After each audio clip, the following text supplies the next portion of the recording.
As 2007 ended, the Americans could look back at 12 months of gloomy reports on their country's future and economy.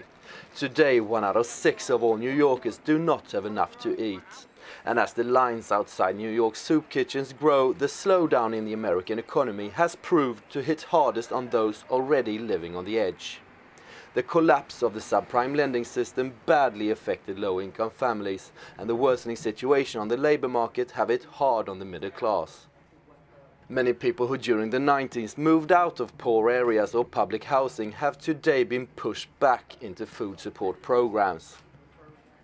The New York City Coalition Against Hunger is a non-profit organization that represents the city's more than 1,200 charitable food pantries and soup kitchens. In the last year, there's been a 20% increase in the number of people forced to go to charitable soup kitchens and food pantries. That's on top of an 11% increase in 2006. So we believe the acceleration really is proof that there's an economic downturn and proves the old saying that when the economy gets a cold, low-income people get pneumonia.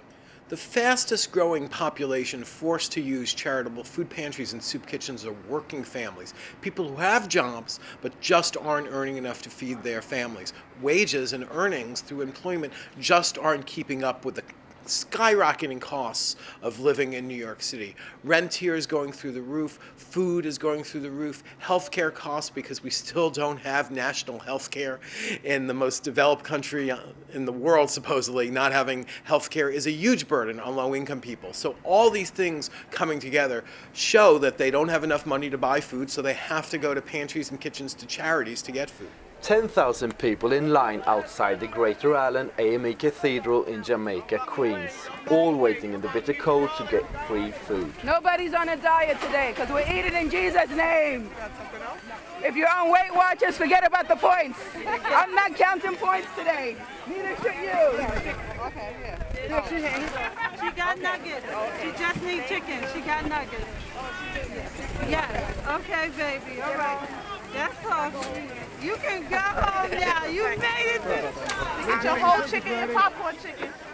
Nowhere else in New York City were so many houses foreclosed in 2007 as here in Jamaica. In the 70s and 80s it was infamous for crime and poverty, but prospered in the 90s as a growing black middle class moved here from Bronx and Brooklyn. Now house prices are quickly falling in neighborhoods affected by foreclosure, causing difficult problems for people holding loans that suddenly exceed the value of their homes. At the same time, the unemployment rate is on an increase and many have difficulties keeping a stable income. A few blocks away on Jamaica Avenue, the Bethesda Missionary Church is preparing for another lunch at their soup kitchen. The majority of the guests are men, mostly Latin immigrants and black middle class.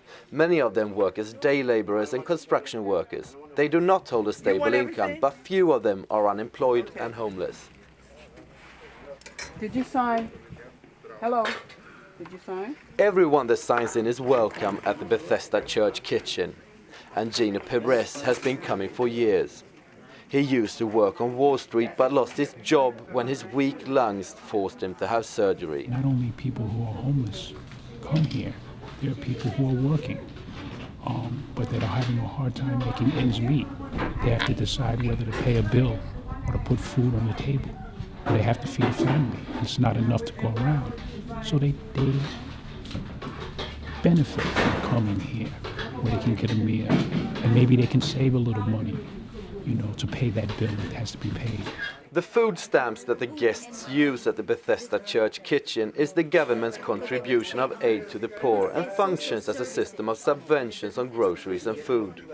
Eunice da Silva used to work for the UN, but since she lost her job last year, she has been able to find a steady income. There's a lot of people unemployed with degrees and without degrees. It's just a question of luck, because there's so many people looking for work that unless a friend recommends you or you know someone that's already working in a place, you can just look at newspaper and go for interviews, and it's going to take you a while because there's just too many people looking for work. It's unbelievable that with a country so large as the United States is, and with the needs that people have out here in this country. Not just housing, but with medicals also. You have senior citizens who are still paying for their medical care because Medicare doesn't cover everything and they have to worry about their own fixed incomes. How are they going to make ends meet? But think about those who have no income at all, or have very little. What do they do? It's a shame. It's a shame that there is no universal healthcare system where everything is free. Healthcare and whether it should be free, public or covered by a national insurance has become the most debated topic among the presidential candidates. Both parties have realized that their voters think that the country's medical care is out of date and are stressing a modification of the system. Along with the domestic economy, healthcare has taken focus off the environment, foreign policy and the war in Iraq. The battle for the presidential elections is now heating up, but Eunice already knows whom she will be voting for. Hillary. She's a strong lady, Hillary, for sure. She's been in the White House before. She liked it so much that she wants to come back. She has strong ideas. She's a woman. She has a goal. And she's a goal-motivated person. And I do like that about her. It has nothing to do with black or white issues or whatever. It has to do about, who's going to do and their best to really address the issues that are of major concern in this country, of which the health care needs of those who are really in dire straits, housing. I think those are critical issues. I try to be very neutral and try to look at, who is going to hopefully and possibly can address some of my issues, but of which not only addressing my issues, but which seems to be a nationwide thing. Everybody else is affected by the same thing. Whoever the new president will be, he will have a lot on his hands right from the start. The Americans' will to consume are feared to decline, but not to a level that it will have an actual effect on the country's growth. But the increasing numbers of people seeking support at charitable organizations might prove the doubters wrong. Maxine Harrison Goldman is the Bethesda Church secretary and in charge of the soup kitchen. Since she started the job 2 years ago, she has witnessed Queens middle class change and experienced the worsening situation through the guests coming to benefit from the church services. It helps them stretch the dollars, if they're on food stamps, which usually isn't enough. The food stamps, a lot of people are telling me they get $15 or $10, even if that's for one person, that's nothing. If they have a family of 3, 4, 5, the money they get is not enough. And Queen has this reputation of being more middle class than the other boroughs. I live here, so I don't know what that means. But I'm middle class, and I tell you, it's not what they say it is. The money we earn that puts us in this middle class position, status it's not true. It's not the true, it makes you seem as if we're doing well, we are surviving, but everyone is struggling. The true numbers that they have assigned for middle class needs to be reevaluated by America. This year's American presidential elections are already historical. For the first time, 2 of the frontrunners belong to minorities in American politics. Barack Obama, with roots in Kenya, make out a long sought-after Afro-American presidential candidate with a possible chance to reach the White House.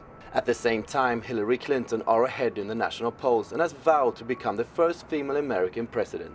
I'm sure, Obama will be the one that people will vote for here in Queens.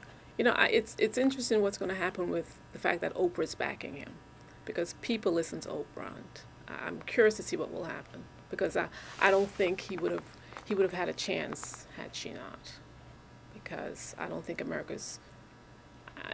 I don't know if they're ready for a woman to be president, but I know they're not ready for a black man to be president. So I think they would switch parties. So I'm curious to see what would happen.